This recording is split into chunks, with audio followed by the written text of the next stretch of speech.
Dame fans, welcome back to another edition of the Irish Breakdown podcast. My name is Brian Driscoll. I'm the publisher at irishbreakdown.com. Didn't even get myself fully ready for the show. Got to get another button up. Joined by Vince Adair, our football analyst at irishbreakdown.com. And today we're going to actually have three topics we're going to dive into today. Yeah. Obviously, the main topic we expected to be was the bold predictions. Yes. And we're going to dive into that, certainly. But before that, there's two other things that we're going to discuss. We're going to talk about the injury to Marist Liufau, what that means for Notre Dame, and sort of who's got to step up. Right. And then number two, we're going to talk about, I wasn't going to address this just yet, but we're going to talk about it today. It's the video about Brian Kelly saying that Marcus Freeman's going to be the next head coach and how some people are taking that. We'll talk about what it could mean, but also what we think it actually means. And it's not what I think some people think it means, Vince. So let's first dive into Marist Liufau. Actually, yeah, because this is big. Let's kick the show off, Vince, talking about this injury to Marist Liufau, because I do think this is the most pertinent thing that we can discuss today. And this is a big loss for Notre Dame. And there's no ifs, ands, or buts about it. Absolutely. When you look at, he was expected to be a breakout player for Notre Dame this year. Mm-hmm. All the sources, from summer, from early fall camp, we had been hearing from multiple sources about how well he's played. You've talked about how good he looked in the practices you've been. Right. And this is just this is a blow, because this was arguably the weakest position for Notre Dame last year. Arguably. And to have a breakout I think the other safety spot could be in debate for that. Okay. But I still felt like there was more consistency there than there was at right. My argument is that it gave up more big plays. That's the counter to it, right? Okay. But it's I was to say arguably, right? So to me, you look at that and say you were expecting a really talented athletic player to step into that role. Now, from what I've been told, I've had two different people tell me things. Number one, I've told he's out for the year. Another person just said, not sure, it's just going to be a while. I'm not sure if I'm necessarily completely bought into the whole out for a year thing. I want to hold off before we ride that bit of news, because the injury happened yesterday. Correct. After you guys left. Yeah, because you asked me about it, and it was, I had to go back and look at the video that we shot. And while we were there, he was full go. I mean, they were just doing some individual drills, things like that, but he was full go at that time. And when we walked out of the indoor facility, which is where they handled practice yesterday because of the heat, he was not injured at all. So, yeah. I was told it happened during a later period in practice. So what that means from just trying to look at this from a coach's standpoint is you're less than 24 hours from this time this injury is over. Yes, it's been x-rayed, but you've got to wait to see how the swelling goes down. Absolutely. You've got if it's going to require surgery, which I would imagine a season-ending injury would be one that required surgery. Yeah. You're going to find out more when you go in there. So there are times when things like this happen. It initially looks really bad, then the swelling goes down in the area that's injured. You move on and say, okay, well, hey, look, we've had a chance to look at it now, and we don't think it's going to be that bad. So those are the things that I say. Let's pump the brakes before we say it's going to be season ending. But from one thing that I have been told, it's going to be a significant amount of time. It's not like, oh, maybe he could potentially be back for the Florida State game. No, he's going to be out for a while. And that means that you've now lost a starter and a guy that you were expecting to be a big-time player. Now, here's where he goes to next. Okay, so what happens now? And I think what happens now is you have to figure out, okay, where are you at with the linebacker? Mm-hmm. Last year's starter, Shane Simon, had basically been beat out by two players. Mm-hmm. He'd been beat out by, obviously, Marist Liufau, and he'd been beat out by J.D. Bertrand. My concern is do you start JD now and JD's got to earn that spot, or do you kind of panic a little bit, which a lot of coaches will do, and say, yeah, JD may be playing better, but Shane's got the experience. Let's put Shane in there. That can be the difficult part. Now, I don't know how Marcus Freeman's going to handle this. This is going to be our first kind of opportunity to see what he does as defensive coordinator. And of course, hey, look, I don't care who played last year. JD's outplayed him so far. Well, and of course, we don't get to see anything anymore, because that was our last peek at this team before September 5th. So we're going to – the only thing we have is any time that Brian Kelly may or may not talk to the media. Right. So, yeah, we just – we don't know. So we got to I mean, we're going to be kind of in wait and see. We'll obviously talk to our sources and try to find out what's going on. But my hope is that whoever starts is going to seize hold of it these next 2 weeks. That's going to be the important thing. And I don't care if it's Shane. I don't care if it's JD. Right. I don't have a dog in this fight. I don't. Right. It's just if Shane's going to start, I hope it's because he says, you know what? I got this opportunity in front of me. Sure. It's time to go. Or JD says the same thing. I don't care who it is. I just want somebody to step up and seize it. And I've had people ask, okay, well, what about possibly Bo Bauer and Drew White playing together? I don't see that happening, at least not in the opener, because that's not what you want when you look at two inside linebackers against a team that's going to throw the football at all. Sure. Here's what I would like to see happen, right? I could care less who it is as far as the guys that have been practicing at will. But from what I've seen, and again, I'm going to preface this with that we've seen 2 practices. We've seen 2 open practices. We've seen 2 sets as of 11. As you said, the other 30-minute stuff is just it's nice to see guys moving around. We're not learning anything about this football team there. Exactly.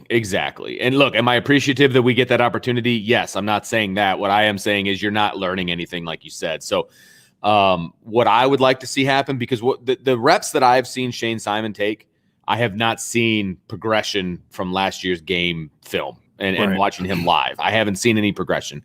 JD Bertrand, I thought, has played very, very well. And I know that you are saying that you don't want to see Bo Bauer in the opener.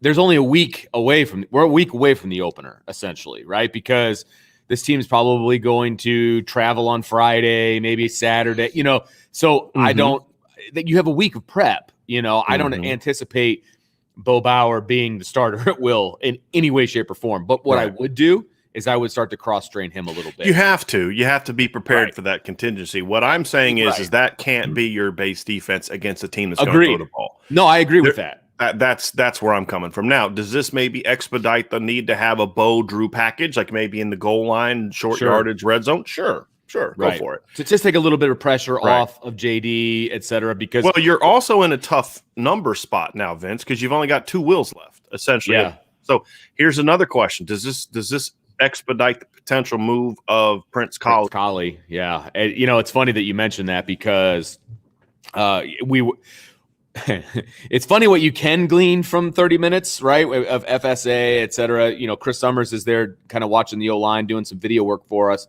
And he and I were watching FSA. He's like, who's 32? He's really put together. And I said, well, that's Prince Kollie. He's a freshman linebacker. He's a rover, et cetera. And I said, there's a chance that he could grow out of that rover spot. He looks at me and he goes, I think that chance of him growing out of that spot is going to be real quick. Because, he's put together. Really put together. Yeah. He's put together for a freshman. And that was always the question about whether or not he could move inside. The thought I've always had with Prince Kollie was, look, it's just where he's going to get in the field the fastest. Yeah. And then beyond that, it's like, okay, but can he move inside? Because he was barely 200 pounds in high school, and he's definitely over that now. And it's a good jumping way. Oh, he's put together in a good way, is what I'm saying. Because all the guys have their jerseys tucked up underneath their pads and stuff, so you can see their core and everything. He's put together just fine, and I would be on board with him starting to learn a little bit of Will, even if it's a cross-train situation between Rover and Will. I could very easily see that because I do think he's just going to grow out of that Rover position. I do. And again, not that that's a bad thing, right? Right now, he's 4th on the depth chart at Rover. I don't care where he plays. I don't care if he plays Mike, Rover, Will. I don't care. I just want him to have a chance to compete, to play. His opportunity to play right now is greater at Will. It would be. So, let's see. Again, we'll see what happens. We're not in those coaching staff meetings, et cetera. We're not putting the depth chart together, but they're going to have to do something. You're not going to be able to operate fully with 2 guys at will. So somebody's going to have to start either cross-training or moving full-time. And we're going to find out who that's going to be. Yeah. So the second bit of news that we got today, Vince, it's not news, but it's I was showed a video 2 nights ago of somebody, Brian Kelly, on the Golf Channel.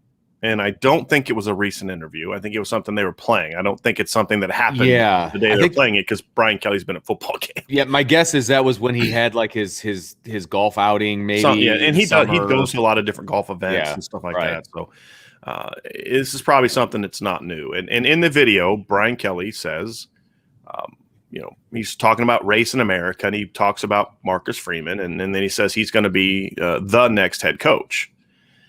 And of course, certain sites have kind of taken that and run with it and turned it into him saying he's going to be our next head coach, and he's going to be the next head coach at Notre Dame. And here is the direct quote.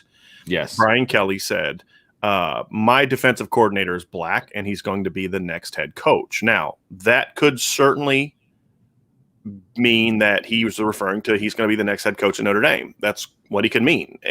But he didn't say that. He didn't say the next head coach at the University of Notre Dame. I feel like Brian Kelly would have said, like, Brian Kelly doesn't mince words. Like, when he wants to say something, he generally says it. Yeah, but he also has a tendency to, in non-interview situations, to just like run off at the mouth, like Liam Eichenberg's not a left tackle kind of thing, where right. So I just think I would pump the brakes on taking this as Brian Kelly saying publicly that Marcus Freeman is going to be his replacement. Okay, because that would mean that they've got an agreement in place, and now that would actually make me happy. Because as I've said, I don't want this whole coach and waiting thing. You guys handle this behind the scenes and let for all the team and everybody else knows Brian Kelly's the head coach and Marcus Freeman's defensive coordinator until you're ready to make the change. Right. But I mean, this could just as easily mean, and if we're being honest, this could just as easily mean he's talking about the next coach from my staff to be a head coach. Right. He's going to be the next head coach. He didn't say it was a period after that. And he starts talking about color and race and talent. And he didn't say our, he said the next head coach, which could mean the next head coach for my staff, just like Clark Lee was the last head coach, right? From his staff. So I don't want this to turn into too big of a deal, Vince, because we don't know. Now, again, I'm not saying if you think he means the next head coach of Notre Dame, I'm not telling you you're wrong. I'm not. Because you could be right. You could be right. I don't know what Brian Kelly meant by that. He hasn't clarified that statement. I don't believe he was asked about it in a press conference yesterday. And we're not going to see him again until Monday. I would imagine somebody will ask about it by then. I would imagine so. But it's just more about this. I could make just as strong of an argument that he's not talking about our. Because like here's an example of what I'm referring to, Vince. Corey D says, did you hear Brian Kelly say in an interview that Marcus Freeman is going to be our next head coach? That's not what Brian Kelly said. Right. Now, he could have meant it. We don't know. But he didn't say our next head coach. He said the next head coach. He didn't say where. Right? And that's the thing is when coaches are talking about assistants that are going to go be head coaches, that's what they say a lot of times. He's going to be the next head coach. And so I just want to make sure that we're not just assuming that he's talking about he just like let the cat out of the bag that Marcus Freeman is going to be the next head coach in Notre Dame. Would I have a problem if that's what he was announcing? No, I wouldn't. But I don't feel like he would have done it. My stance all along has been I just want to see him coach first. But I'm fully confident that Marcus Freeman is going to show us on the field and off the field that he's capable of being the next head coach of Notre Dame. I'd be all for that. It's just I don't think that's necessarily what Brian Kelly was saying in this. And again, I just don't think Brian Kelly would use the Golf Channel as the manner to say that. And Brian Kelly kind of runs off at the mouth sometimes. He's not this like he is purposeful in his words sometimes. Other times he just kind of, he gets in these in front of us, he's very like he's not going to say he's calculated. But then he gets in like he's talking to NBC, he's talking to so and so, he's talking to the Golf Channel, he's talking to ESPN, and he says things you're like, did you really just say that? Yeah, right. So that's kind of what makes me pause. I just don't think he'd use the Golf Channel to make the announcement that Marcus Freeman's going to be the next head coach at Notre Dame. Isn't that a disservice to Marcus Freeman too? I mean, if you're making an announcement, right? Because it wasn't even an announcement. It was like as part of a bigger discussion. Yeah. I just don't feel like that's the way that it would be the first time we hear anything about it. Like, I just don't feel like that's the manner in which it would be done, because if they have had discussions about Marcus Freeman being the next head coach, then those are like legit discussions where, okay, well, this is going to be the case. And, we're going to announce it here. Like, I just feel like it would have been kind of planned out. This is a serious discussion, and it wouldn't have just fallen out of his mouth. Mm-hmm. You know what I mean? Because there would have been talk about how this was going to get out to the media, and it wouldn't be like, hey, you know what a great place to do this would be? let's have a conversation about race at a golf course on the Golf Channel, and I'll just let it slide out and see if anybody catches it.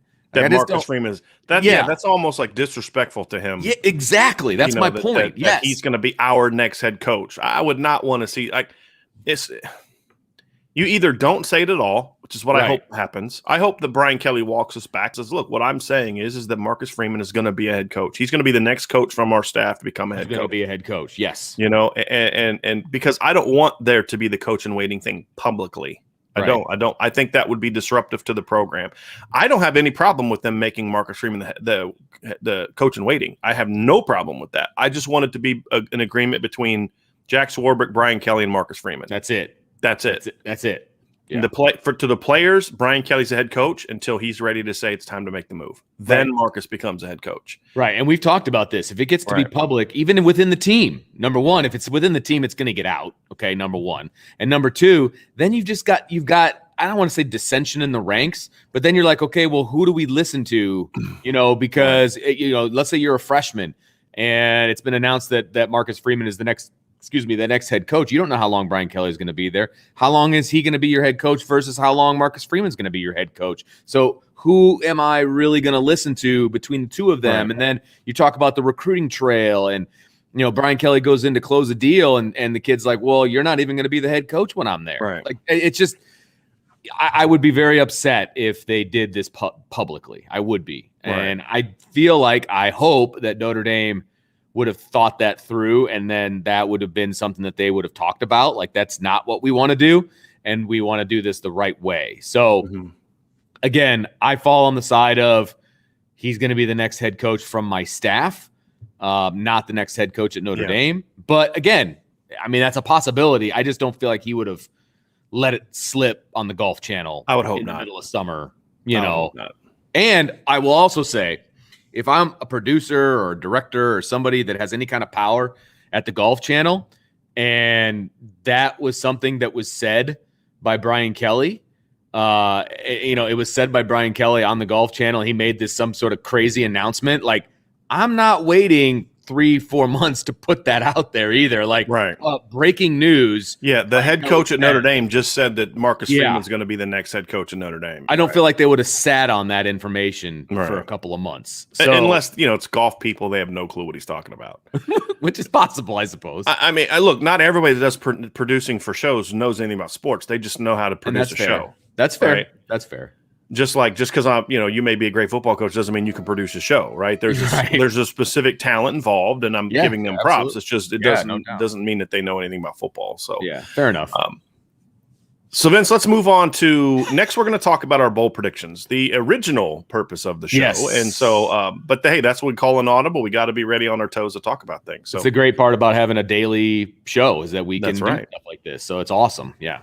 So let's talk about the Notre Dame defense. Okay. Look, this has been Notre Dame has gone 33-5 the last 3 years, and it's been the defense that's been the driving force behind that. Yes. And you've had 2 undefeated regular seasons, although I kind of don't count last year's because I kind of count title games as part of the regular season. That's just me. So, but you've had a 2-loss, a 1-loss, a 2-loss, and a 0-loss regular seasons the last 3 years. And so Notre Dame's had 5 losses. They've been to Alabama in the playoff, Clemson in the playoff, Clemson in the ACC title game. And then a game was at Georgia by 6. So with one exception, Notre Dame is, they've been kind of handling business in the regular season. Very successful. And now it needs to continue. But now it needs to continue. Notre Dame needs to take the next step as a program. Yep. It's time for them to take that next step. We've talked about how the offense taking a big step forward is a big part of that next step. Having said that, what we cannot see is the offense make a jump and the defense take a step back. The part of this is, this jump that we talk about from the offense requires the defense to at least maintain what it needs to be. Yes, it did to stay the same at the very least. Yes. Right. So that's what we're going to find out this year if Marcus Freeman is able to keep that defense playing at the same level or if he can make it better. That's what we're going to find out. Right. So today's show is going to be about the bold predictions that we have about this defense. And bold predictions are, as somebody said yesterday, it was hilarious. I got a Twitter response and somebody says, boy, those are pretty those are pretty. I'm gonna have to wait and see how it plays out because those are pretty, significant. And I'm like, yeah, that's why it's called a bold prediction. The whole point. So it was just really funny. But that's great. It's kind of hilarious how that is. That's great. But I'm actually trying to find that. He says, seems awfully optimistic, but if it all happens, Notre Dame will be in the playoffs again. I'm like, yeah. Well, yeah, that's why they're called bold predictions. Yeah. So anyway, this is meant to partly be fun. Right. But also partly to address, these are the things that we think this team is capable of if everything goes according to plan. Well, correct. With the defense, one thing already has not gone according to plan, and that's the injury to Marist Liufau. And that will affect potentially, one or two of the ones that I have. Yeah, honestly. And you even said that when we were talking about it, like, I don't know. But I still, look, we'll have to wait and see. We'll have to wait and see. I didn't have any Marist-specific predictions. Yeah. So we'll have to wait and see. But I want to kick things off, Vince, because we have some similarities in our first couple. You're right. So I'm going to let you kick things off with what your first bold prediction is for this season. So I do feel, and my first two are really all about the disruptiveness that I feel Marcus Freeman is going to bring to this defense. And look, turnovers have always been big for Clark Lee, and they practice that all the time, right? They practice turning the ball over, or creating turnovers. Excuse me. And I just feel like the manner in which this defense is going to be under Marcus Freeman, I feel like there's going to be a lot of difficult things to pick up for an offensive line standpoint, right? I feel like there's going to be, the defensive line is going to do some special things in the backfield. I feel like the linebacker is going to do some special things in the backfield.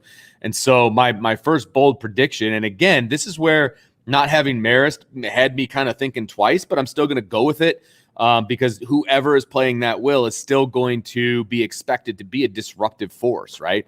So I said that Notre Dame will have the highest sack total under Brian Kelly, and Notre Dame has had 34 total team sacks 3 different times under Brian Kelly. So what I'm saying is they will have 35 or more. 2012, 2018, 2019. Correct. So you're saying they're going to set Brian Kelly's sack record. Correct. Is what you're saying.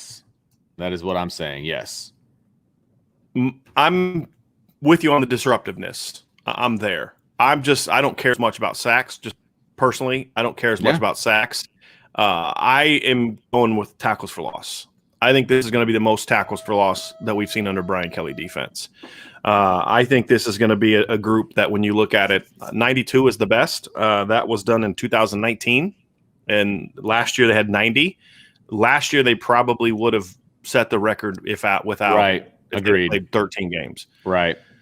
So I'm going with tackles for loss. I'm going to say they're going to get at least 95 tackles for loss. Now this is the whole season.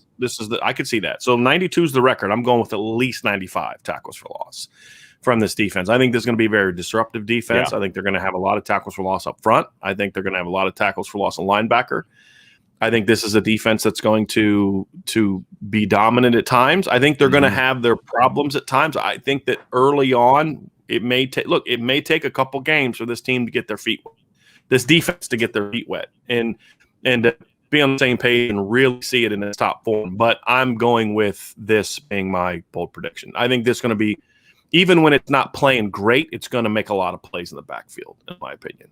Yeah, like you said, ours kind of go hand in hand to a degree. I went more specific to sacks.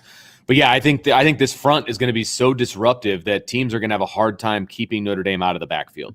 And that is going to translate into tackles for loss and sacks. And yeah, I love that prediction because we're going to see production like we haven't seen in a little while, I think, from this front seven. And I think it's going to be a lot of fun to watch. So the next one, Vince, for you was also sort of about disruptions. And I actually thought you were going to go there with your first one when you first started talking because you started talking about the turnover circuit. I'm like, oh, he's going a different direction than what we talked about. All right. But you didn't. But you set the tone correctly.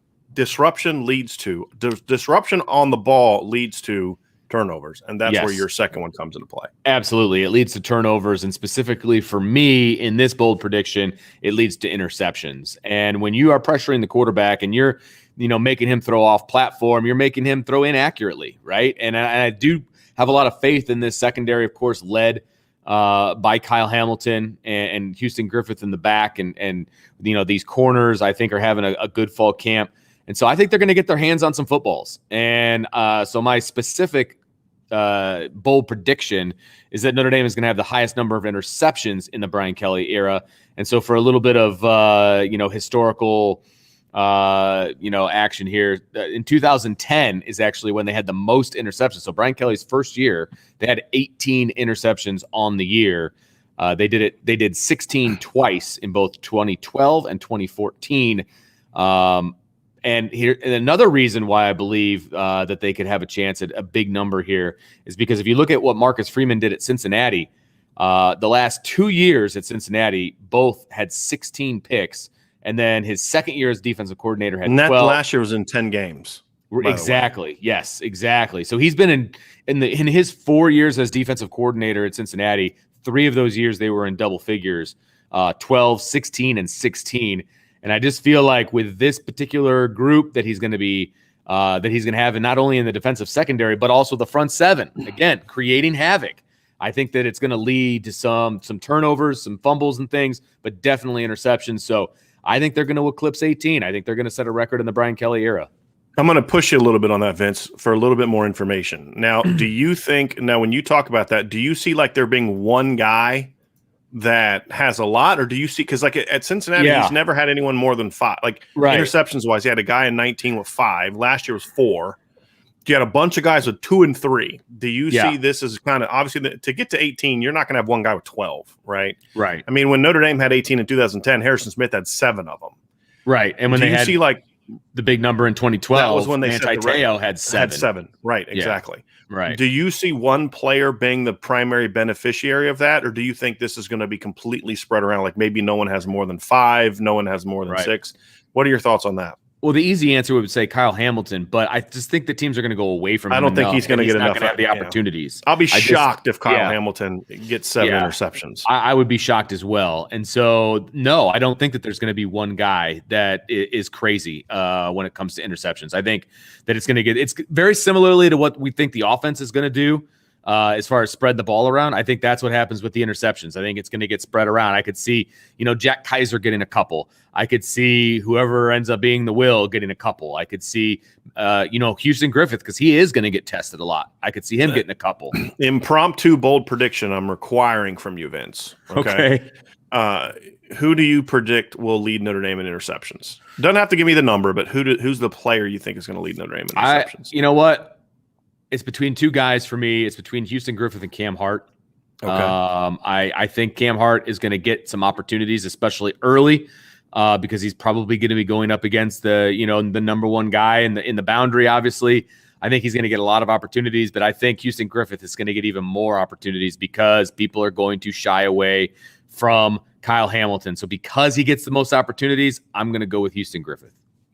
Okay, there you go. That's kind of what I was thinking in my head. Like if he has the kind of year, he'll have more opportunities. Plus, it's not just opportunities of them throwing at him, but I think Kyle's going to be a lot closer to the line a lot more, which means, they throw some balls and, Cam Hart breaks it up or Clarence Lewis breaks it up or Tariq breaks it up or a linebacker tips it and Houston's there waiting. As a nice beneficiary. Right. Yeah.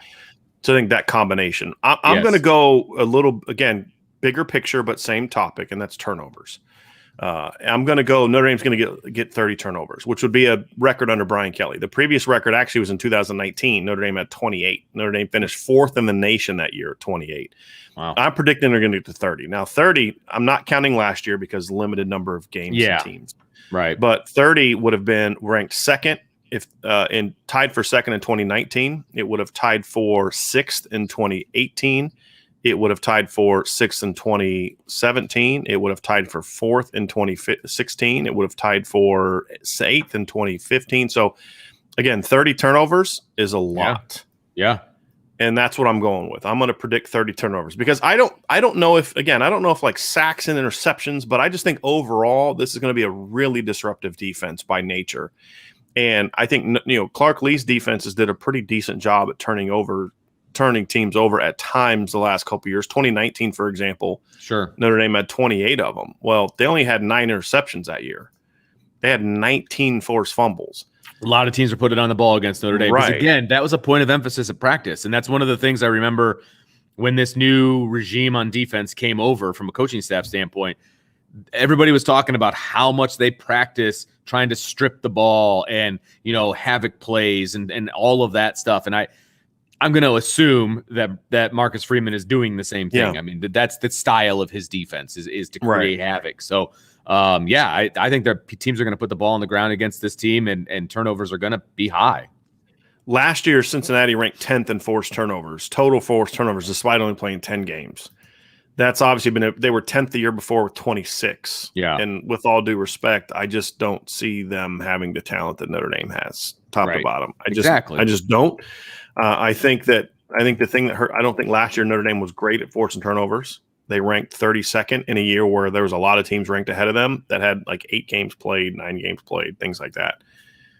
So they weren't great at it last year. But part of that is I just don't think this was a defense that was super aggressive last year. I think that part of it was what we've talked about, Clark Lee asking guys to do a lot more last year than he had in previous years. I think the part of it also was they didn't have a lot of, teams could avoid Owusu-Koramoah and Hamilton to a degree. Right. And the other part of it is there just weren't other guys that were there to then make those kind of plays. And we've discussed that. I think this defense is going to be a lot more disruptive up front. I think we're going to see a lot more balls on the ground than we saw last year.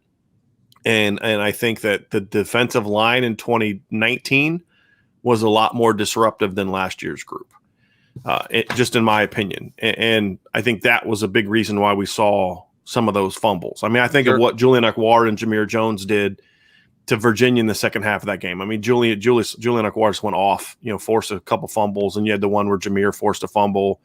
I think we're going to see a lot more of that than we did last year. And I think also we're going to see to me, cover one, playing more press coverage usually results in few more tip passes than what we saw last year, which is then going to lead to more interceptions. So I do think this team is going to set a record under Brian Kelly. And this is a bold prediction, but I also think this is going to happen. Yeah. I think this is a team that's going to force a lot of turnovers. And I don't see a lot of great offenses on the schedule either. And here's the other part of it too. Part of this comes from what we talked about yesterday. Part of my predictions on tackles for loss, why I would say if you're right on the sack numbers, if we're right on the turnovers and interceptions, part of that's going to be about the Notre Dame offense. Because the more Notre Dame's offense does what we think they can do, gets early scores, forces teams into leads, that's when you start seeing turnovers.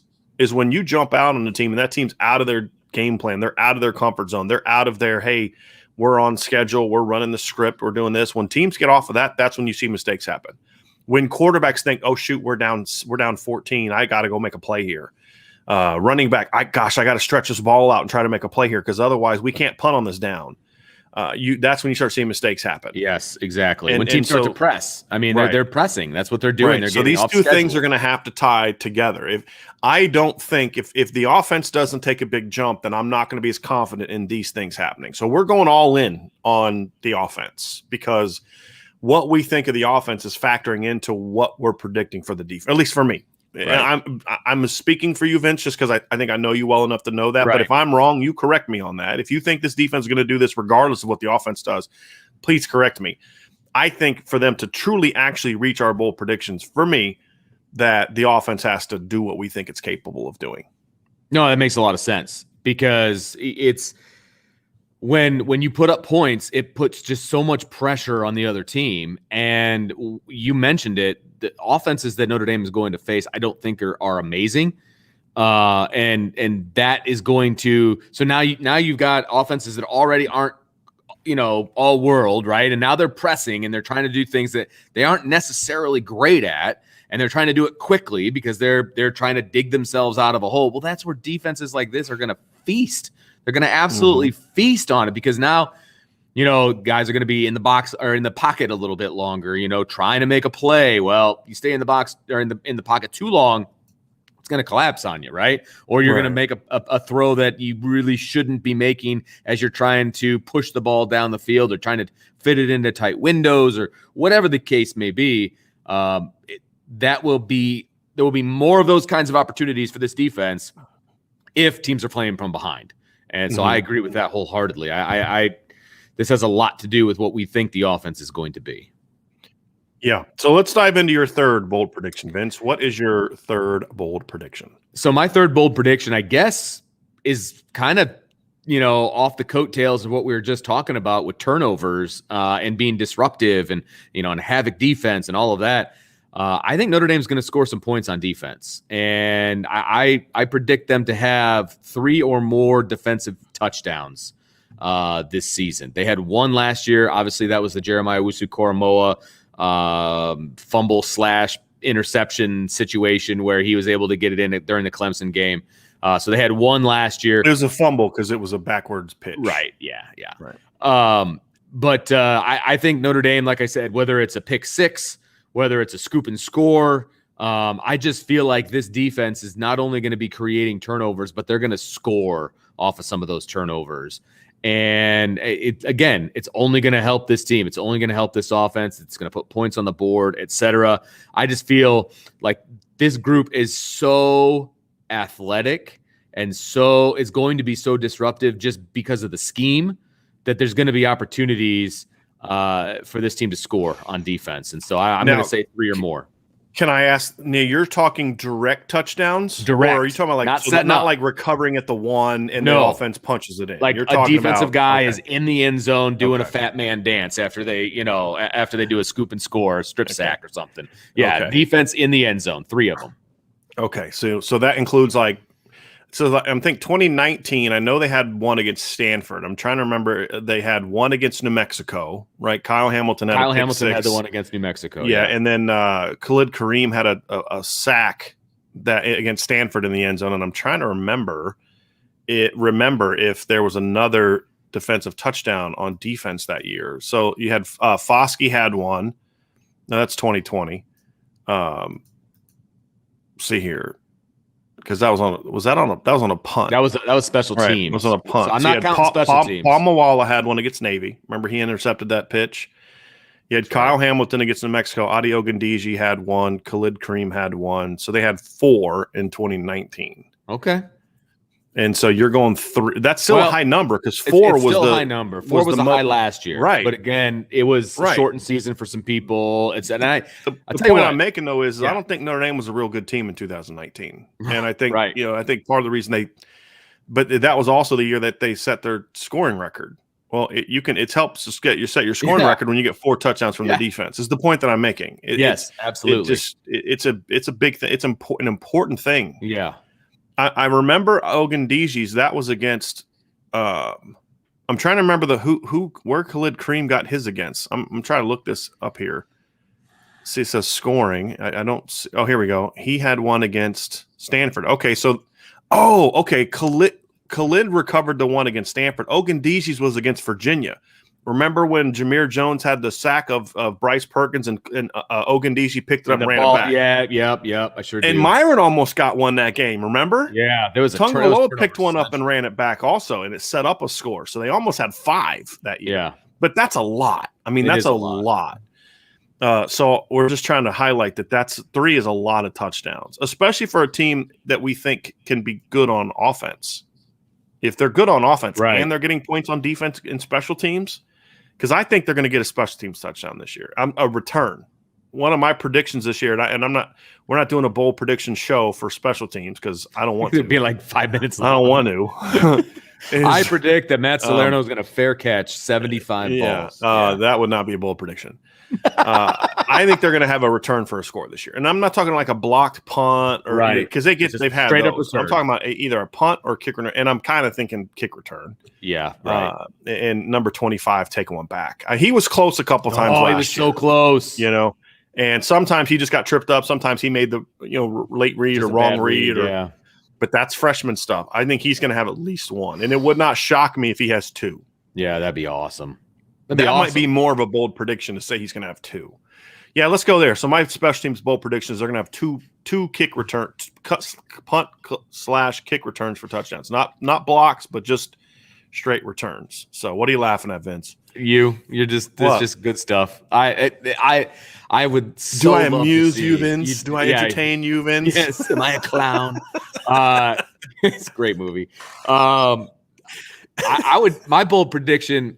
Look, I'm gonna hope they're gonna take the reins off of punt return a little bit, and so this is off the top of my head, but I'm gonna say that Matt Salerno is in the top 10 on punt return yardage. Okay, all right, I like that. I dig that. Okay, I don't see it happening, but it's awesome. It's a bold prediction, baby. It'd be great if it did. All right, so let's get back to defense. Your third was the 3 touchdowns. I'm going to go with scoring on that one too, but not a different type of scoring.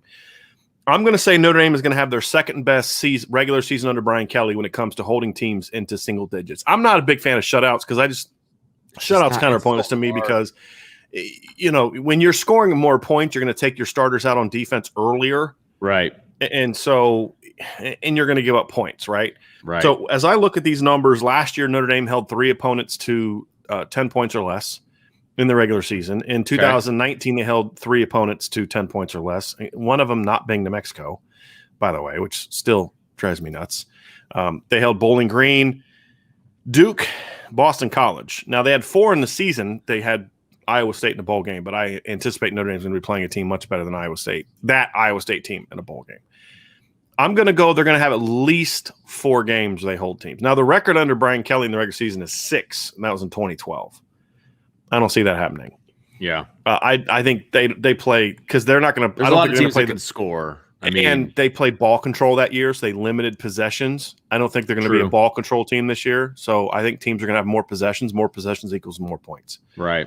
So I'm going to say they're going to have at least 4 games this year in the regular season where they're going to hold teams to under 10 to less than 10 points. I thought about going top 10 scoring defense, but I don't know if that necessarily can tell you that because sometimes you just play a lot of quality off. They don't play any great offenses, but a lot of quality offenses.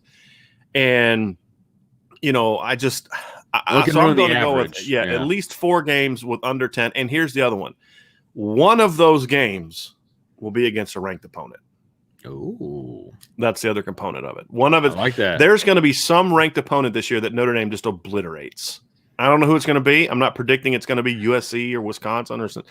Somebody's going to be ranked, and Notre Dame's going to play them, and they're going to completely dominate them. And so Vince has his cue on who he thinks it's going to be. I think it's going to be Wisconsin. That's why I think it's going to be. We'll obviously get into that when we get into the Wisconsin game and all of that fun stuff. And look, I do want to see some Wisconsin from this year first before I start getting crazy. But I just too late. You already said it. I know I did, but I just feel like Notre Dame is going to have their way in that game. Okay. I just do. So, let's go with our bowl. We have one. You have one more, Vince. Correct. I'll let you go. I'm not as bold on this. No, go ahead. Be bold. You can be bold with it. Go for it. I had on there that Kyle Hamilton is going to get some love from the Heisman Trophy voting. That's what I love means votes. Votes. Like he's going to get 10? some votes. Yeah, top 10? like top 10. Yeah, absolutely. Okay. I was a little less confident in that after you and I started talking about. Of course, teams. So you're blaming me for why you don't. 100%. Oh, okay. Wow. It's never my fault. It's never my fault. Okay. Yeah. I'm writing that down. I just feel like, I don't know that he's going to get the opportunities to make the Heisman style plays that are going to be necessary for him to get the love that he needs to get, right? Like he's going to have to, have a pick 6. He's going to have, a game where he's recovering fumbles and there's going to, he's going to have to get into the end zone.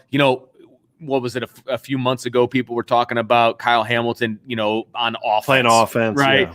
So he'd have to get a touchdown, that way. To get it on defense, you're going to have some extra publicity. And I'm just not sure he's going to get what he needs to get there. I think he's got the talent, obviously, but I just don't know how confident. And that's the thing is to get that kind of thing, you got to come into the season with preseason hype. And that's not a knock.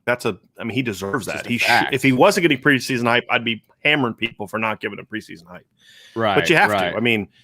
part of the reason that Manti went into 2012, you saw the text I sent you. Yes, I did. Part of the reason Manti Te'o, that's what happens when you blame me for stuff. Part of the reason when you go into 2012 is Manti was a pretty big name going into 2012, but Harrison Smith didn't get that same kind of love in 2010, despite the fact he had some huge moments that year. Right. Finished with 7 interceptions, had that great interception to end the USC game, picked off 3 against Miami, all that kind of stuff. Didn't get a lot of love. Harrison had really, really impressive numbers in 2010. He got his love in the NFL though. Harrison had 91 tackles and 7 interceptions. Here's the point: if Kyle Hamilton has 91 tackles and 7 interceptions this year, he's a top 5 yes. 7 in the Heisman, right? Absolutely. Harrison Smith did that, and he didn't get any Heisman love because he was not a guy that anyone was talking about coming into the season.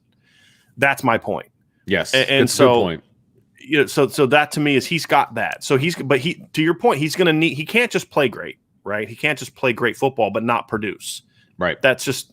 I mean, it's media driven. He's going to have highlight level because it's all media driven, right? The Heisman Trophy is media driven. Are you making the highlight plays? Are you having the big moment? Are you having the scoop and score? Are you having the pick six? Or are you ending a game with an interception or a sack? I think those are the things that he's going to have. I just don't know if he's going to get those opportunities because I just think people are going to avoid him. Yeah. And that's not a knock on him. And of course he's going to have to stay healthy. That's a compliment. That's my only concern with Kyle Hamilton this year, as far as playing great. Kyle's a very mature kid. I don't see him being impacted by all the fame and attention he's getting. He doesn't strike me as the kind of kid that's going to be bothered by that. To me, the only thing that could derail his season is an injury. Yeah. And that's fair. And that's why when you find out, a little bit of a neck backer thing the other day, that just makes me a little bit nervous. Yeah. And and again, the practices that we saw, he's not He's been limited. Everything. He's limited. Right. He's limited. And are they doing that as a precaution? Are they doing that because he's feeling some stuff? Yeah. So I agree and that's another reason I was like, well, maybe that's not a great prediction, but hey, you know what? I'm going to stick to my guns. I think he's going to go out and have a great season. I'm going to give a couple of the fan bold predictions before we dive into questions, Vince. Let's do it. So let's go. Matthew Southgate, his bold prediction is a top 5 scoring defense. That would be big time. That would be huge. If we look at scoring defenses the last few years, that'd be last year 15.9 or less. 2019, it would be 14 points or less. 2018, it'd be 16.4 points or less. 2017, 16.1 points per less. 15.8 points per less. 16.4 points per less. So that would be big time. Now, Notre Dame's 2 touchdowns. Yeah, Notre Dame's best mark during that time, I believe, was 2019, where they gave up 17.9. They were at 18.2. Now, of course, part of in 18 was because of the Clemson game jumped it up a little bit. Sure. But yeah, that 2018 team was probably their best scoring defense. They finished with, again, 2019, they benefited from playing Bowling Green, New Mexico, and Iowa State in a bowl game. That schedule was pretty soft. 2018 was a much tougher schedule, and they were 18.2. So, but those are Notre Dame's 2 best numbers. And then 2012 obviously was 12.8, but it was a different game then. Let's be honest, college football has changed a lot since then. Right. So that would be a big time for Notre Dame. That's a bold prediction by Matthew. Andrew Sokolowski still living in the marital bliss of his recent nuptials, so he's excited. He's perfectly in the right frame of mind to be making bold predictions. He says, bold prediction, linebackers, not the defensive line, steal the show this year, despite the line being great. I could see that because that kind of leads into some of the things Vince is talking about. A lot of sacks by the D-line or pressures by the D-line result in scoop and scores by the linebackers or interceptions by the linebackers or sacks by the linebackers because, they're running away from Foskey and MTA and Adamiola and those kind of things. And right into the waiting arms of Drew White and Jack Kaiser and J.D. Bertrand and Bo Bauer. I could see that. Yeah. I like that. No question. I think look, I said this yesterday. I think this linebacking core is going to be good. And even without Marist to start the season or however long he's out, I still have confidence in this linebacking core. That doesn't change, right? It doesn't change. I still have a lot of confidence in this group. Yeah. Let's see here. We got some more bold predictions here. Andrew's already walked back his bold prediction. Okay, I take back my bold prediction after seeing the Marist injury. That hurts. Here's great. One. Matthew Southgate doubles down, though, a little bit. He's the one that had the top 5 scoring defense. Bold prediction. Shane Simon becomes the player his talent shows him to be. Horrible news, but let's hope it's positive for Shane. So I like that. I hope so. That'd be great. Yeah, I hope like so. that. Yeah. Oh, here's one. Mace AK. I have a feeling headbutting will be happening if this goes on. Bold prediction: Foskey and Myron Tungavaloa Amosa combined for 20+ sacks. That would shock me. That would be massive. Beyond a bold prediction. There Wow. No question. 2/3 of the total sack yardage would be, or sack total would be from two guys. That's a lot. Mm-hmm. Let's see here. Jeff Fluke, bold prediction: Kyle Hamilton will not be an All-American. Will be avoided by offenses and will not have the numbers. That's kind of what Vince was talking about. Yeah, that's what scares me about my bold prediction about Kyle Hamilton's Heisman love. Yep. Yeah, absolutely. Yep. Let's see here if we can find some more bold predictions. While you're looking, I will say the problem with All-American recognition is that reputation based. It's reputation based, and he's got the reputation already. And so which means he could be an All-American even if teams avoid him. Exactly. Right. That's my point. But Jeff's thinking more rationally, and I like that. Oh yeah. Believe me, we like that around here. We like rational thought. Now this one's a little bit not as pertinent, but bold prediction: Marist and Jack Kaiser receive national recognition by the end of the season. Now, obviously, Marist is not going to be doing that now, but Jack Kaiser, I think it still holds. He's going to be a silent assassin. I think he's just going to be out there doing his job, and he's just going to be making plays. Yep. Shannon Hyduck says, bold prediction: Kyle Hamilton has not 1 or 2, but 3 pick 6 touchdowns on D this season, which would then, Vince, you go. If his bold prediction comes true, yours will come true. Yes. Your one about Kyle. Correct. Yep. Oh, and I forgot to make my last bold prediction. My last bold prediction is Jason Adamiola has 10+ tackles for loss, more than 10 tackles for loss this season, which would be the most by a D tackle. Well, Jerry Tillery had 10, so I'm saying he's going to go more than 10.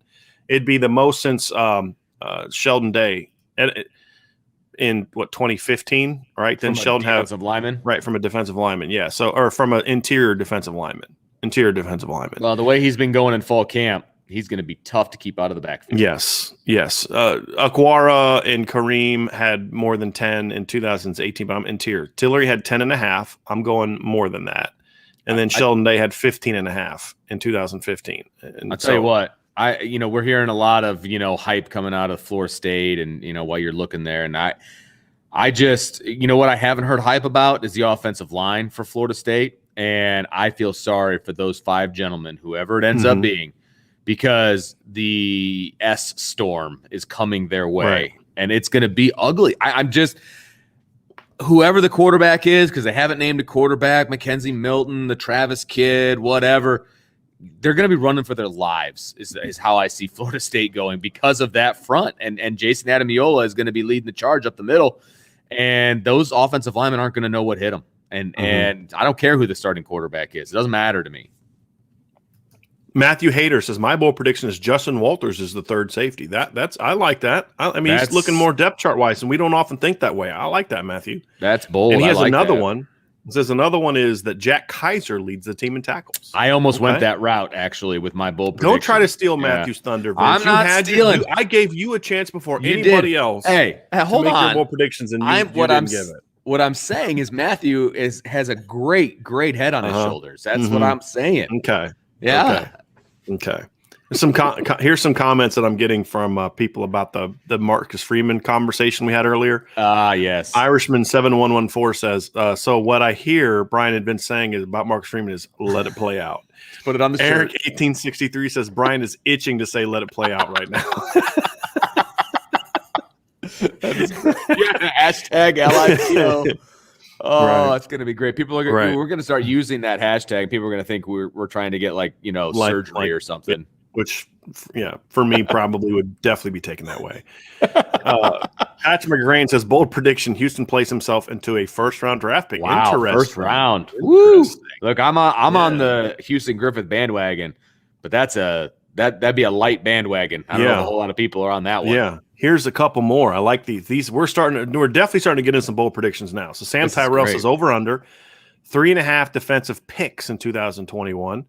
Talking about draft bold prediction, and he's going to take the over. So who's eligible? Who's eligible? Kyle Hamilton done. Right, Houston Griffith, Drew White, Eligible that we expect to come out. Okay, so let's go Kyle Hamilton, Drew White, Jason Adamiola, Myron Tungvalomosa, Kurt Heinisch, and potentially Isaiah Foskey if he does what an earlier bold prediction was, is over 10 sacks. Basically. I see 3 for sure with the possibility of a 4. So, yeah, boy, set the number right at 3.5. That's pretty good, Sam. That's a good spot to put that number.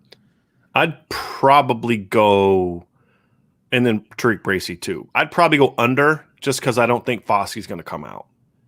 So I think Kyle Hamilton will definitely be drafted.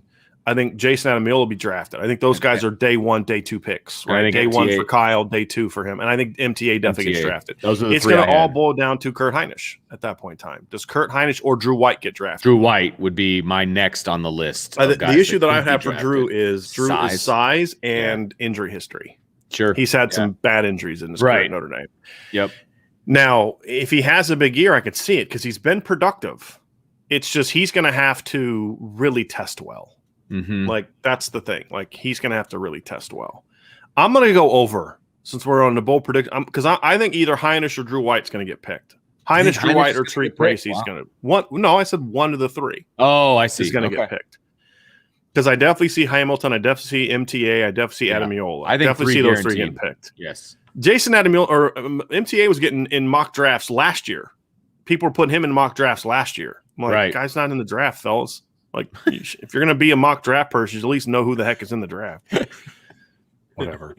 Facilitate and form. Bold prediction. We get 3 shutouts this year. Oh, that's interesting. And are considered the best defense in the country by the end of the year. That's a bold prediction. That is a bold prediction, especially with the quality schedule the Notre Dame plays. Because, again, they don't play any great offenses, but they play some good ones. A decent number of good ones. Paulie G, my bold prediction is Jack Cohn becomes a Heisman finalist and Notre Dame goes undefeated in the regular season, wins it all, and goes undefeated 14-0. That's quite a bold prediction. That's now, again, about as bold as it gets. A little bit, kind of bigger picture than just the defense, but I kind of dig that. I kind of dig that. Old Grim says, bold prediction, the defense gives up less than 20 points per game. I'm going to say that's not bold because they've done that last 3 years. I mean, they were at 18.2 and 18, 17.9 and 19, and then last year, even with playing Clemson twice and Alabama, they still were at 19.7. So sorry, Old Grim. Look, man. Maybe you're on the course. Maybe you're on the golf course today, right? Ooh. And you're a little distracted. I don't know, but you got to come. You got to come. That's just a prediction. That's not a bold prediction, my man. I love you, Old Grim, but that's just not bold, buddy. Okay, you got to come. You got to come with it a little bit. Andrew Goss is kind of on the same line with me. Mine is that we lead the country in tackles for loss and are a top 5 run defense. And I almost went there. One of my bold predictions was almost going to be less than 200 yards in rush defense, but because we were only going with 3, that ranked below those top 3. So you had your chance. Huh? You had your chance. Hey, you know what, though? But it's my show, so I can do what I want. Because, Vince, you've already been fired. Remember the thing I sent you? I got the message. So. Yeah, I did. Should have hit the exit button right then and there. Vince has not been fired for you who have no sense of humor. That was just for him blaming me when he blamed me earlier. So here we go. John Climax says, bold prediction, interior D lineman leads the team in sacks. And I know who the defensive interior lineman I have in mind is Jason Adamiola. Jason, yeah. Yeah, I could see that. I could see him having 6 sacks and bleeding the team. Because I think sacks could be a lot like what you said about the interceptions events. I think they're going to be spread around. I don't think there's going to be one guy with like 13. Right. I think they're going to be spread around a lot, in my opinion. And I think linebackers are going to get more than people think because, A, they're going to, in the 3 down front, you're going to be bringing linebackers more on pressures. And number 2, I could see a lot of linebacker sacks happening because they're trying to avoid MTA and Jason and Kurt and Isaiah and those kind of guys. Yep. Sam Tyrell says, bold prediction, I'm more confident in this year's team than last year's team. Thoughts? To me, that's not bold. Yeah, right. That's how I feel. Yeah. I mean, that's, Yep.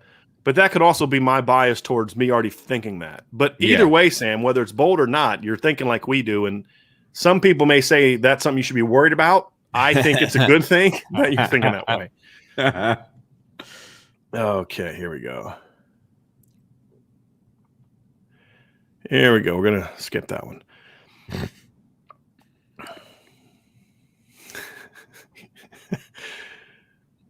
Here's one, Vince. This isn't about bold predictions, but I just thought you should see this before you go. That's fantastic. I wish you were in my class too, Curtis. I'm sure we would have some good chats. Craig Sebring says, bold prediction, this injury, while it hurts now, will be forgotten, and whoever plays the will position will dominate, and we will forget about it. Wow, that's bold. I don't think we would forget about it. I think what we would say is, man, could you imagine if Marist was doing that? I think it's right. But I like where he's. Yeah, I do too. Going. I do Andrew too. Look, Goss, I think JD's going to do a good job. Yeah, I do. Because what have we been saying? Look, the homer take would be like, we've never mentioned JD Bertrand, and all of a sudden, oh, he's going to be fine. He's going to be good. Right. No, we've talking about. We talked about him in a little bit in the spring because JD's kind of flashing, and then we've talked a lot about him in camp. You talked about him a lot.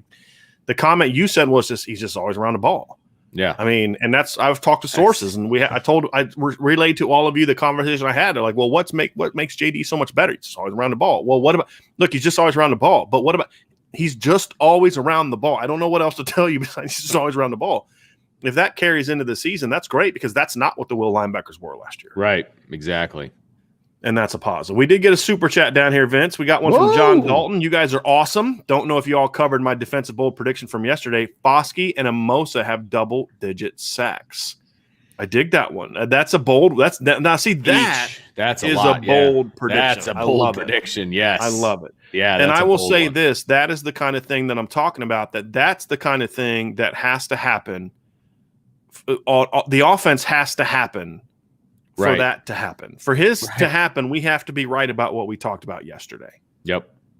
That's my thing. All right, Brian. I'm gonna bounce on that awesome donation there by John Dalton. Thanks, John. Really appreciate it. And I will see you guys for the best day of the week. It's Friday mailbag tomorrow. Bye. No singing. Okay, Vince, we're going to have to talk about Vince's singing.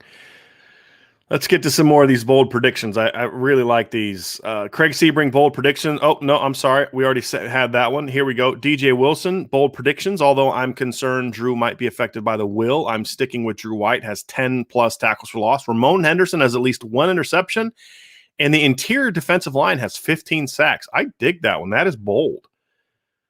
Nathan Lytle says, bold prediction, Kyle Hamilton gets more than 4 INTs. That'd be a lot considering that'd be a lot. That'd be a lot. John Keever said yesterday, and don't know if this has been mentioned, but lead the nation in tackles for loss. We had one other person say that, John, and that's a bold prediction. Last year, even in just 11 games, the leading tackle for loss team was Pitt with 111. And Notre Dame was 6th with 90. Of course, that was just total tackles for loss. The year before, Ohio State led the nation with 124. You know what?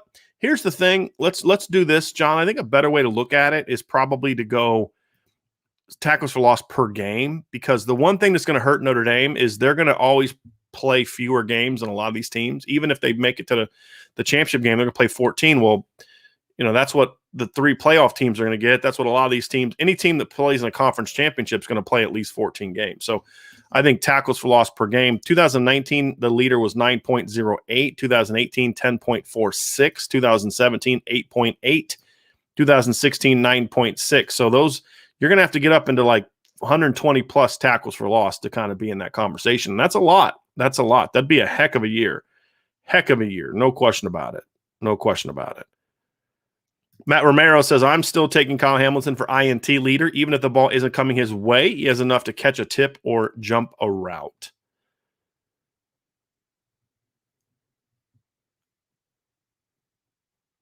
Let's see here.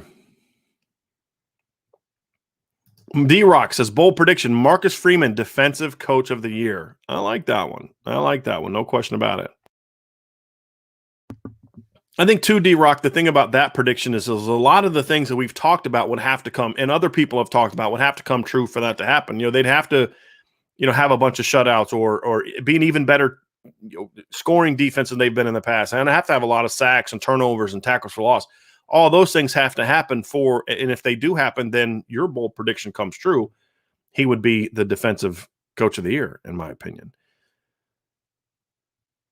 And OC Irish says, Vince, does a safety 2 points count in the prediction? He was not referring to safeties. He was referring to touchdowns. Paulie G, bold prediction. ESPN jumps on the Notre Dame bandwagon and starts giving them the respect they deserve. They'll always do that eventually. They've done that in the past. It's just they always wait until it's obvious. But they always have, because then they want to drive the rankings up by, oh, Notre Dame's good, let's call them. So yeah, it's yeah.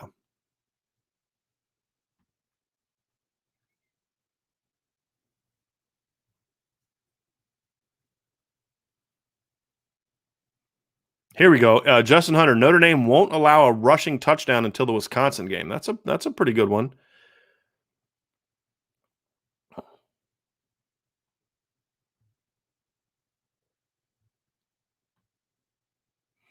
Michael S. said, saw a Michigan podcast yesterday, had a guy from Pick 6 Preview who thinks Notre Dame is rated too high in AP, should be 24, because the quarterback and offensive line less than last year, D-line lost too many, and new scheme in DC. This guy's supposed to be the most successful predictions the last 5 years. Any comment? My comment would be, why are you listening to a Michigan podcast? And number two, ignore that.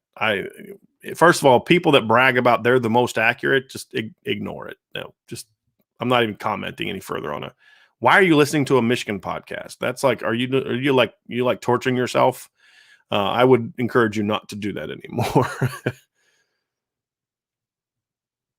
Let's get down here. Here we go. Liam Gaming defense has top 5 havoc play rating. Okay.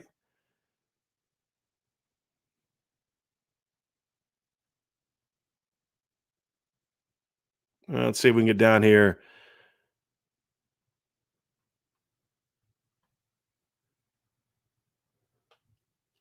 All right, Mace AK, bold prediction to give special teams some love. 4 blocked kicks with at least 2 of them returned for TDs. Okay, that's pretty bold. Brent Byers with the boldest prediction. The Notre Dame D doesn't allow a touchdown until the USC game. Marcus Freeman gets elected president, CEO, and coach in both coordinator positions all at once. Go Marcus Freeman. Okay, I was kind of with you. Thought you were maybe being serious at the beginning, but yeah, after that, I realize you're just messing around. Sean Rogers says Kaiser leads in tackles. MTA leads tackles for loss. Hamilton leads in picks with 4. Notre Dame defense is ranked in the top 5, and Notre Dame shuts out 3 this year. Now, that's bold prediction, Sean. That is coming correct with the bold predictions. No question about it. Craig Sebring with a bold prediction. Bold prediction, Prince Kollie takes over the will position and gets 5 sacks. I like that. All right, here we go. Here we're going to get some of those at the beginning. We're going to get booted. Sean Mattingly, bold prediction. By the end of the season, Gabe Rubio will be fighting for a starting job. That would have to be at nose, because he's, barring injury, that would have to be at nose. No question. Tim, I'm going to read this one. Just bold prediction. Marcus Freeman will go down as the most handsome Notre Dame coordinator coach of all time. Okay. Mason K with the bold prediction. Vince actually gets fired for that saying.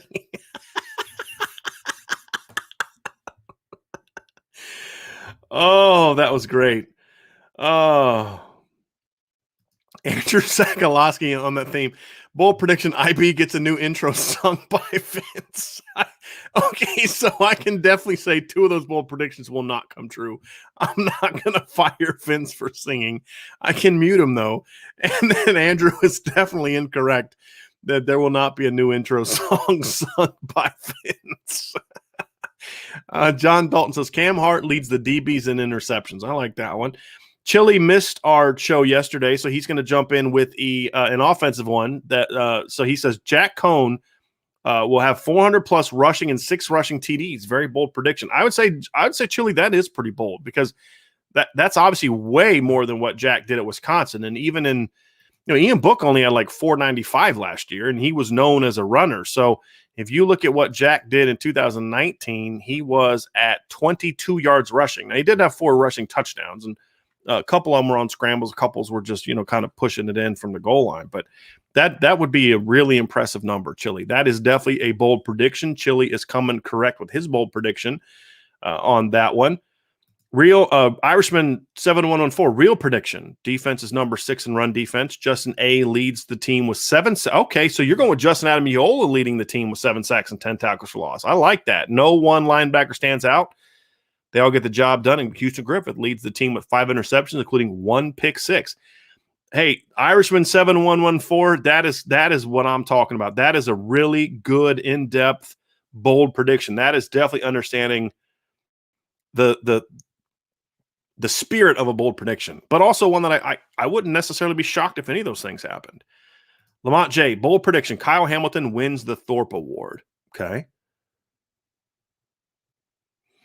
Tommy Guns also says doesn't win the Thorpe Award. That's an award won by Houston Griffith. Okay, here we go.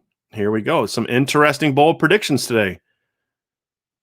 Paul, bold prediction, cold prediction. Tommy Guns goes sleeveless in November, gets on TV, and Notre Dame doesn't give up a TD.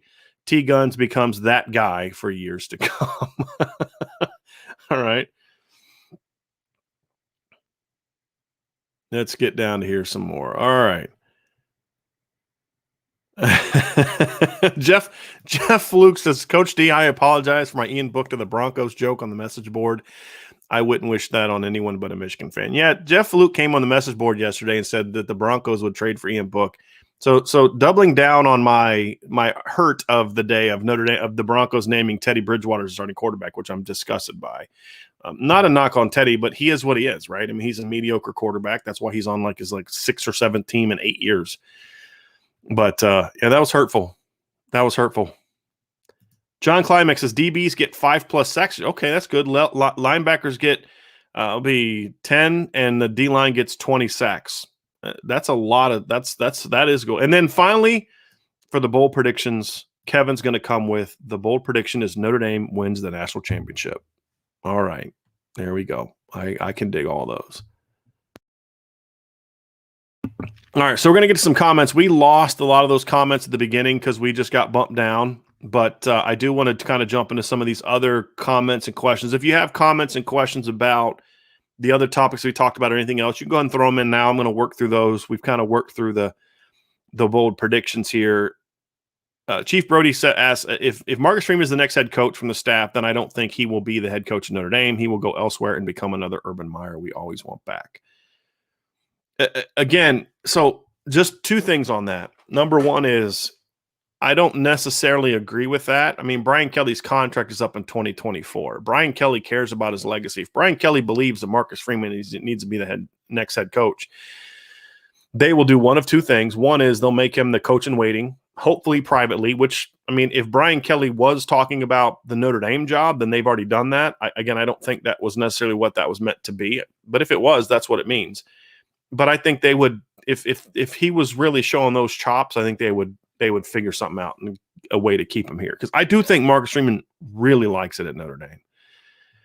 I really do. Sam Tyrell says, thanks for the explanation on the Marcus Freeman thing. I read into the Freeman comments way too much. Twitter news is the worst. Yes, Twitter news is the worst. No one should ever be getting their news from Twitter unless it's opening an actual story and reading the story. If you're just getting news as Twitter headlines or Twitter comments, then I would advise you not to do that. Click on the story, read the story, and then do your own research on it beyond just that, okay? But he could have meant that. I'm just saying I don't think it necessarily means that. I don't think you can take his comments and say it definitely means he's talking about the next head coach in Notre Dame.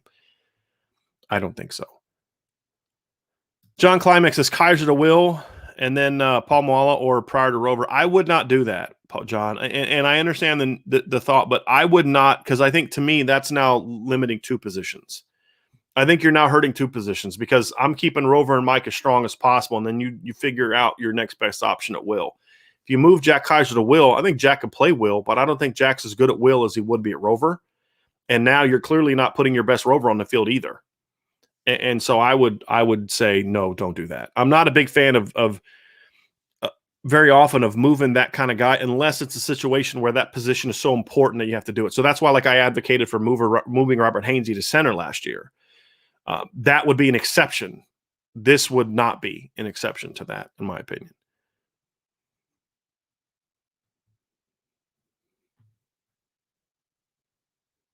I'm going to try to find some more comments here. We've got through a lot of the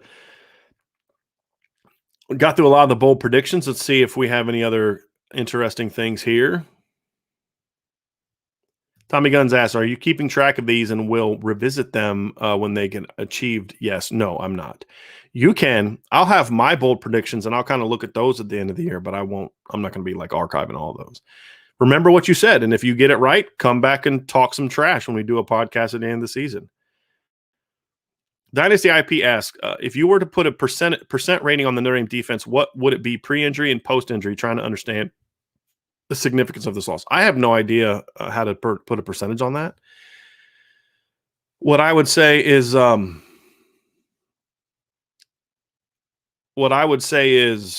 I think that this is definitely a loss.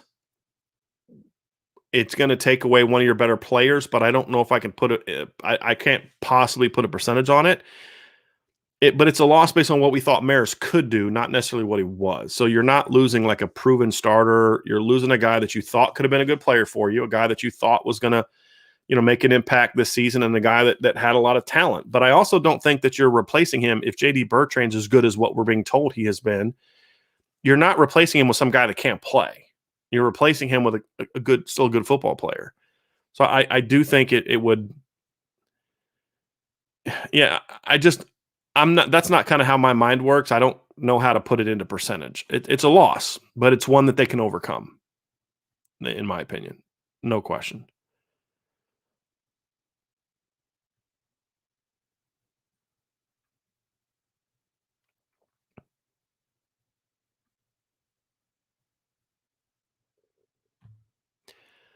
So RJG Irving says, the BK coach comment feels like a political hit. A successful camp ends and game prep begins. Let's sow some uncertainty in the staff and the team.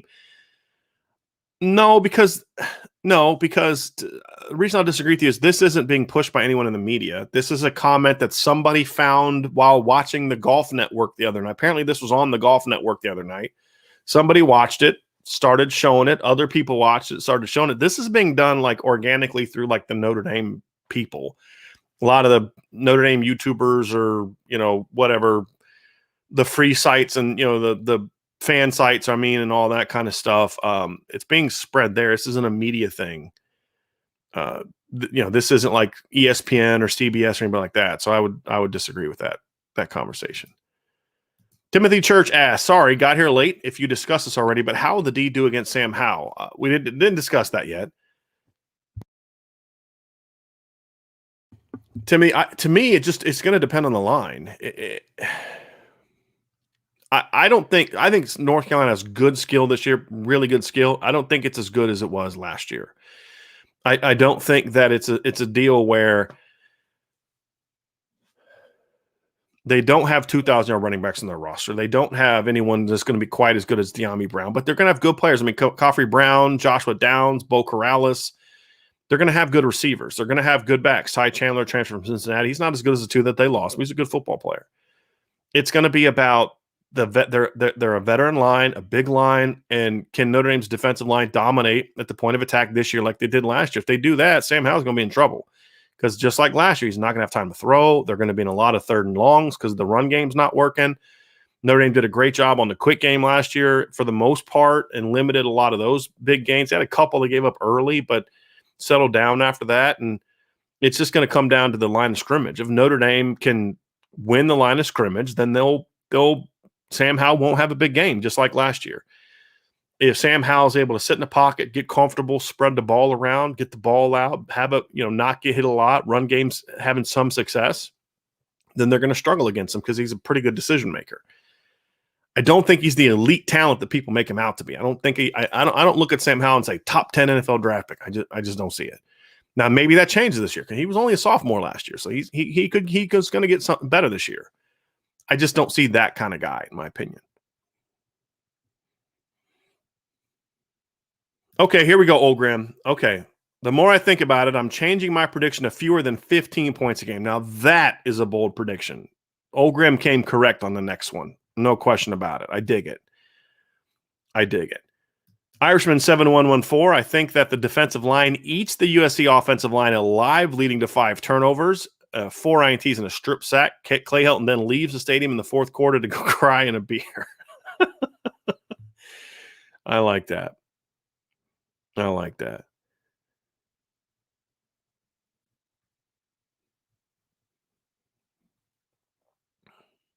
Let me see if we got some more here. And M States 1987, how much of a drop-off do you think we'll see from Marist to J.D. Simon? Again, drop-off is relative to what we were expecting to happen, not what we saw last year. I'll say this. Let's pretend for a second that Marist Liufau never had the breakout we've talked about, right? Or at least to the degree that we've had. Even without that, if we're just looking at what JD and Shane Simon have done, I still expect the Will linebacker to be better than it was last year. That's the takeaway. The thing now is it going to be as better? That's a different story. Yeah, that's a completely different story.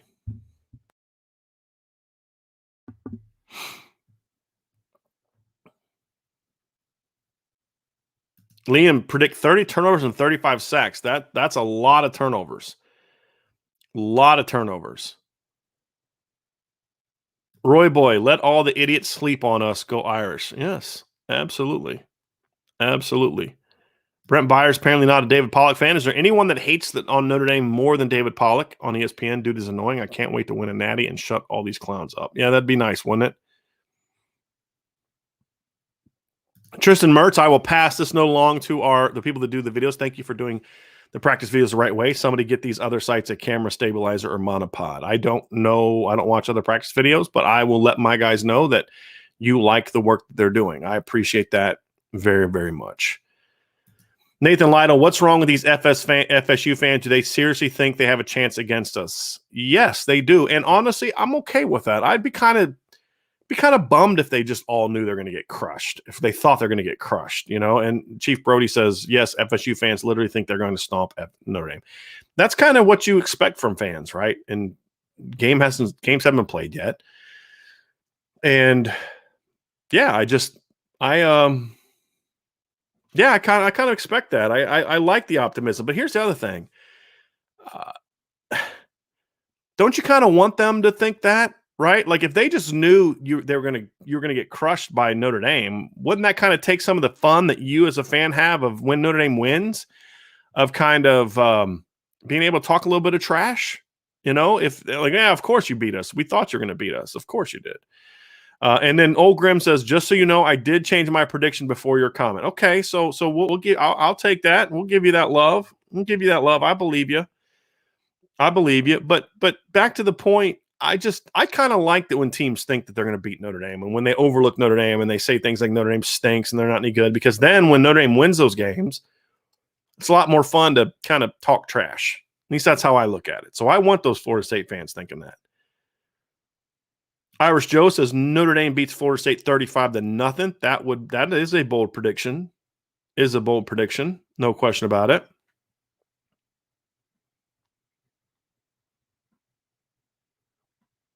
Going down here. Facilitate Inform thinks JD Bertrand is going to be a beast.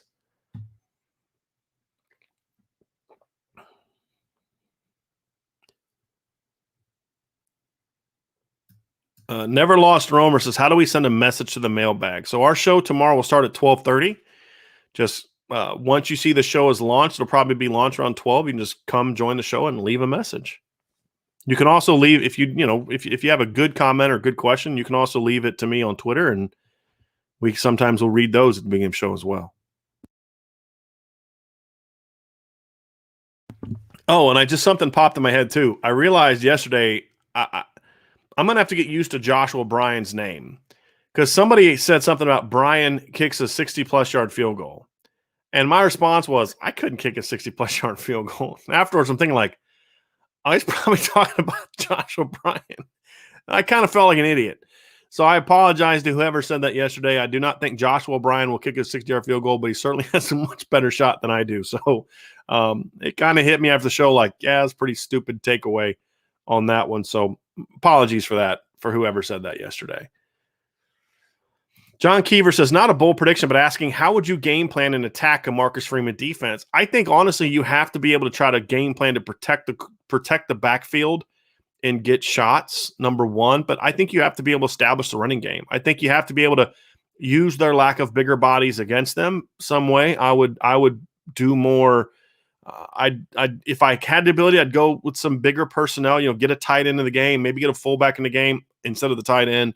I do a lot of motions and shifts, get them running. I think teams that want to go man don't want to do a lot of movement pre-snap. And I would try to find ways to move the pocket to get some shots downfield. I would You have to find ways to be efficient, and I think the screen game can be part of that. I think the quick game, you have to find a way to get the quick game going, and that's where I think a lot of the motions and shifts can come from. If they're playing one outside, I'm going to motion my slot guy across, try to get him free on a little slide route, 5-yard out cut, things like that. If I can find ways to force their linebackers to reduce, then I can maybe win with some slants and some one-on-one shots on the outside. But the thing about Marcus Freeman's defense that makes it good, in my opinion, is you have to have better personnel at spots. And I think that's going to be a big key, is if you have better personnel than they do at spots, then you'll have a chance to win some of those one-on-ones. And this is what I like about it, and this is why I advocated for Marcus Freeman being the coordinators. Yes, it's aggressive and all that kind of stuff, but it's a sound defense. And an aggressive, sound defense, in my experience as a coach, in my experience as a player, in my experience as an analyst, if you're aggressive and sound, you have talent, you're incredibly hard to beat. It has to come down to guys just not executing their assignments. But that's why I say a lot of movement, because I want to. The more you can move and your guys are assignment correct, the greater chance you have at forcing the other team to make a mistake, in my opinion. Liam Gaming says, can Paul Moala play Will in a pinch? Sure. Would I want him doing it full time? No. I would not.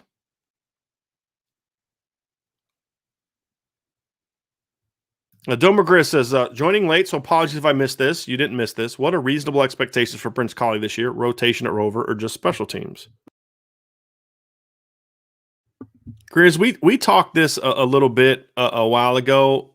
And we'll talk about it again now. I think for Prince, it's going to come down to how quickly can he pick up the defense. So talking to sources, they love his athleticism. They love how he runs. They love his frame. There's incredibly high hopes for him. But, of course, he's going to have to learn how to play defense. I mean, he's going to have to learn the plays and learn the defense and do all these type of things. And how quickly that light goes on is going to determine the answer to this question. I expect him to be on special teams. I'll be shocked if he isn't. But I think when it comes to playing defense, it's going to boil down to, can he get the calls? Can he get the technique? Can he understand, hey, look, I've got to take an outside angle here, an inside angle there. I've got to attack with my right arm here, my left arm there. If this guy goes in motion, I got to squeeze and come off the edge, or I got to squeeze and play the backside C gap, or I got to play the D gap to my side. And here's my coverage responsibility. Here's how I do if the guy releases inside. Here's what I do if the guy releases outside. Here's what I do if the guy comes right at me. All those different things are part of what go into being able to execute your assignment correctly. And it's that stuff that Prince is going to have to learn. If he picks that stuff up, I think he will play some this year. Now, will he be a primary role? I think that increases now with this injury, because I could see him sliding inside and getting a chance there. But yeah, that's. I think it's too early to say it. I think my hope would be that by the end of the year, he's playing well enough to say, hey, look, this kid's we got to find a role for this kid. That would be my hope, but I'm not going to lose too much sleep if for some reason he's not there yet, because there's a lot of good linebackers that Notre Dame has had in recent years that just haven't been ready as freshmen. Jeremiah Wusu-Koromoa didn't play as a freshman. I like this. Mace AK, bold prediction. We will see an Irish breakdown hat on TV at least 4 times this year. I hope so. I hope you're right. I dig that. Curtis Hewitt. Bold prediction, 2 first-round draft picks and 4 total draft picks. Now, Curtis, here's my question for you. Are you talking defense or overall? I'm just curious about that. If you don't mind following up for me on that, Curtis, I want to know, because depending on how bold, that boldness is going to come from whether you're talking about one side of the ball. Because if you say just total, I would say that's not overly bold. Maybe the first-round pick one, but with Patterson and Hamilton, I don't think that's overly bold. If you're talking a whole team or just defense, that would be bold, because then you're predicting that somebody like an Adam Yola, a Myron Tagovailoa-Amosa, somebody like that is going to all of a sudden become a first-round pick. That would be a bold prediction.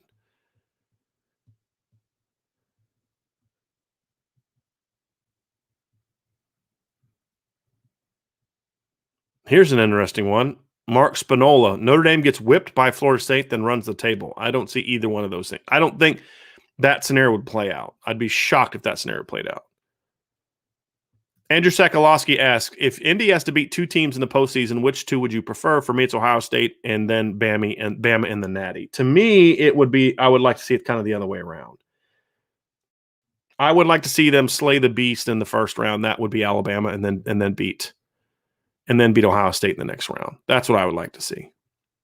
Michael McKinley with the bold prediction. Justin Adamiola finished with 8. That's a second Justin Adamiola prediction. I like this. Okay, that's really thinking outside the box. And also means you've been paying attention to the preseason analysis that has talked a lot about the fact that he's having a really good camp. Really good camp.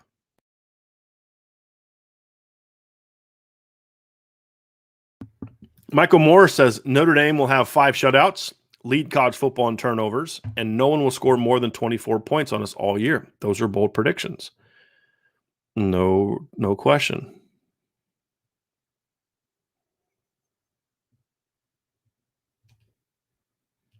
Chief Brody, I'm not going to put that comment up, but if I didn't have this job, I would have done exactly what you did in regards to Twitter.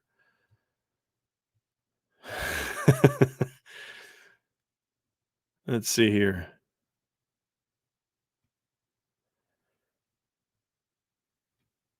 Eric Ward, I have not reported on that.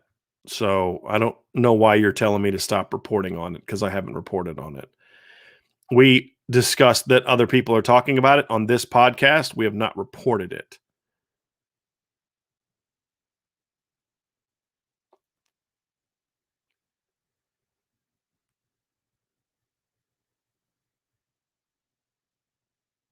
John Dalton says, Brian, position-wise, what was your biggest concern heading into fall camp, and are you still concerned now that camp is over and position depth is established?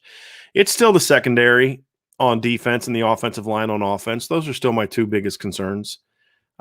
The talent's there for both, but they've got to play better. And from what I've heard and reported and things like that, I still don't have the confidence right now that either is necessarily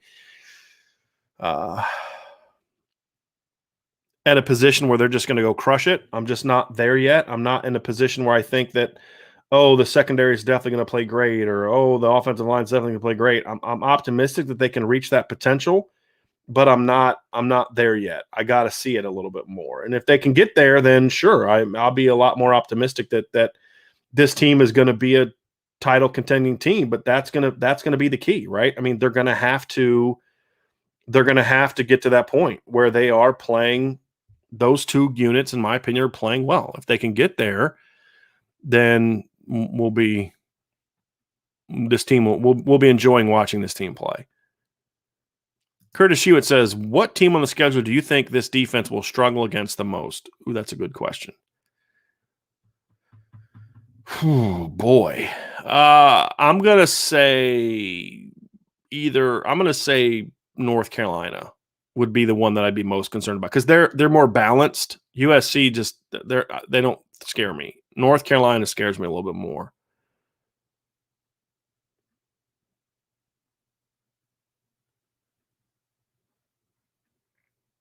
Let me get down here some more questions.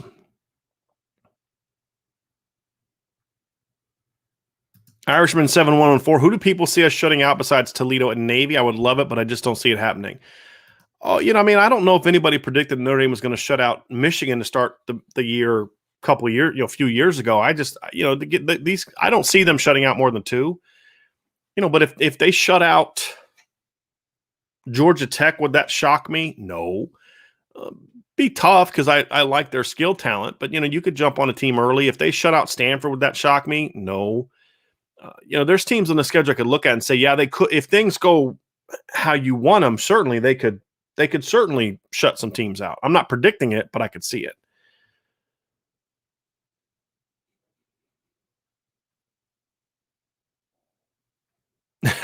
M. Castro, bold prediction. Notre Dame's new NIL agreement will result in an Irish Spring sponsorship. Okay, we're getting a little crazy. The Trek reviewer asks again, can you think of any O-line who is as big as Washington right tackle Daniel Lele, who is 6'8", 380? Not off the top of my head, no. I can't.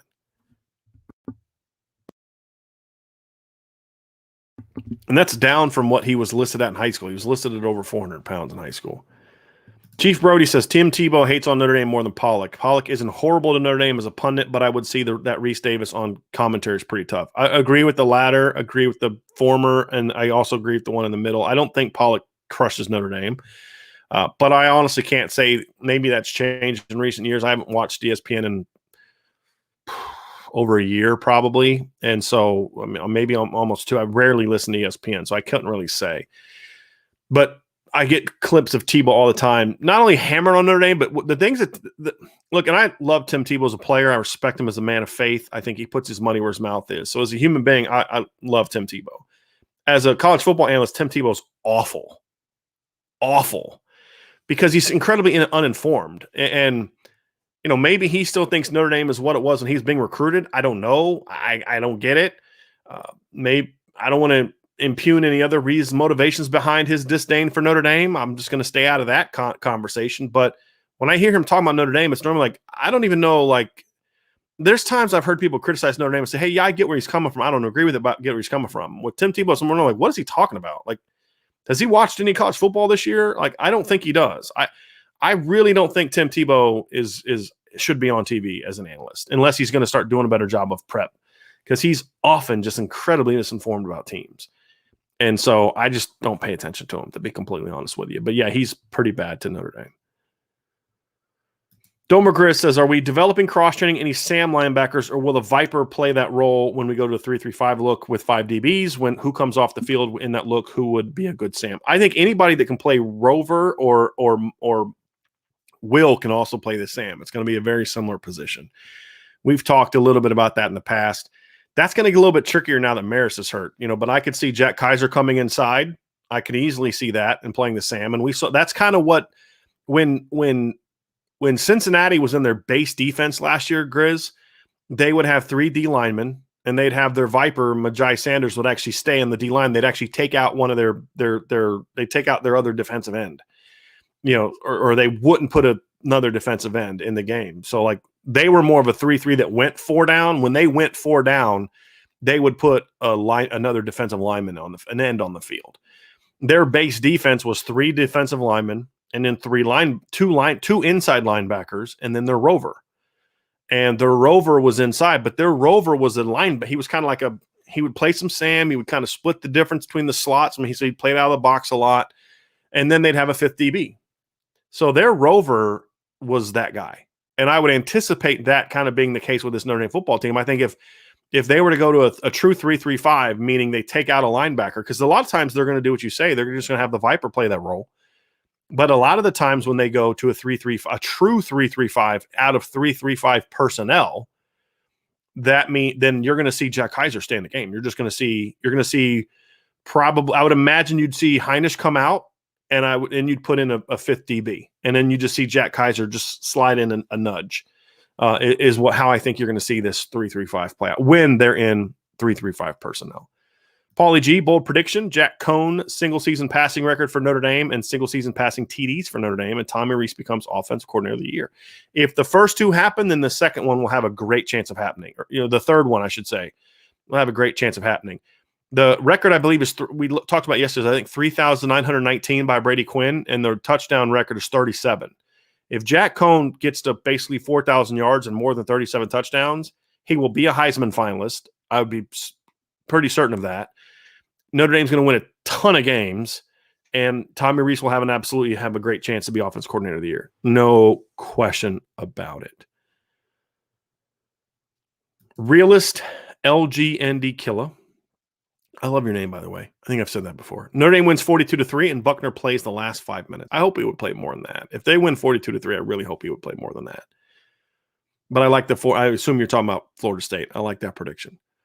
Paulie G, bold prediction: Notre Dame has a top 5 defense, and 2 defensive players get drafted in the first round this year. I like that. Maysay K said, I was the one who said Josh Bryan would kick a 60-yard field goal, but I meant to say attempt one. I think if they were to attempt one that deep, they'd put Dorr in the game.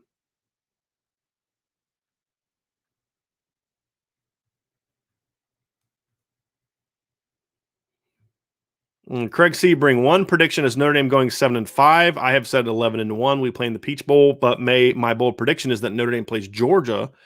All the so-called experts say we lose and we blow them out. I would love that. In their own state, adding a little bit of insult to injury. I would be all about that. Papa Rose. Okay, I like this. Bold prediction. Our cornerbacks play lights out and make Notre Dame a major player for A.J. Harris. I dig that. No question about it. Jacob Watson. I don't think this is a bold. I think Notre Dame is better this year than last year, mainly because the offensive skill. I think Notre Dame should go undefeated if Cone and the line are what they appear to be. The undefeated would be a bold prediction, but the other part is not so bold, as you said, but I still like it. Paul Benoit says, do you think Jordan Patel has the skill to play Buck or Will? I like how aggressive he is, and I'm looking for a way to get that on the field. Does he show good instincts? I don't know if I've seen him play enough at that level in college to say he has that, but I've said in the past that I thought he could play Mike linebacker in college. Now, could he play Will? Look, in some of the 3-3-5 stuff they do, and this is kind of leads to what Domer Grizz was talking about, there are times he will play that position. He will play sort of that Will spot. I would consider it. If you're not comfortable with where those guys are, I would strongly consider it. Because then you could go to your 3-3-5 and you could take out maybe your Will linebacker and put in a 5th DB. I mean, and then you'd have the Mike would be Drew White, and then you'd still have Kaiser as the rover. And if you're not comfortable with those other two guys, I would do that. Or if you like JD, but you're not comfortable in Shane, or vice versa, that's a way to kind of get that some extra reps, or to get a breather to your Will without putting a guy you don't think can play on the field. So very interesting stuff.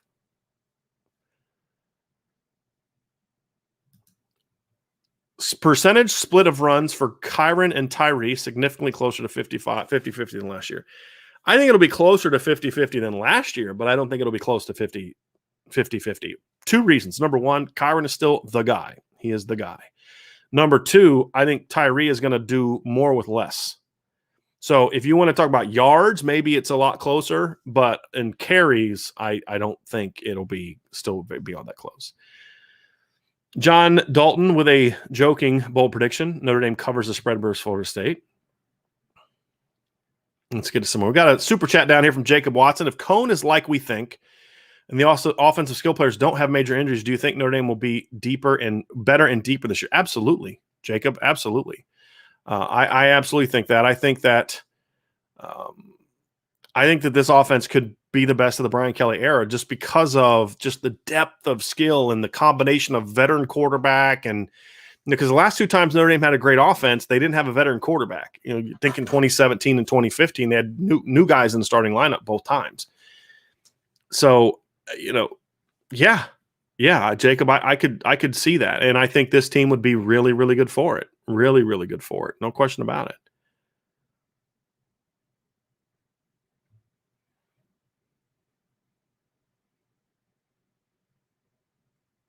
And so there we go.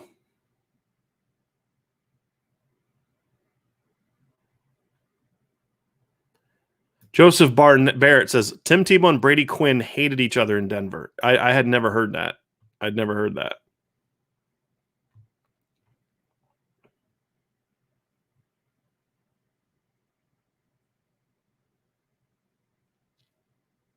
Let's see. We've got a few more.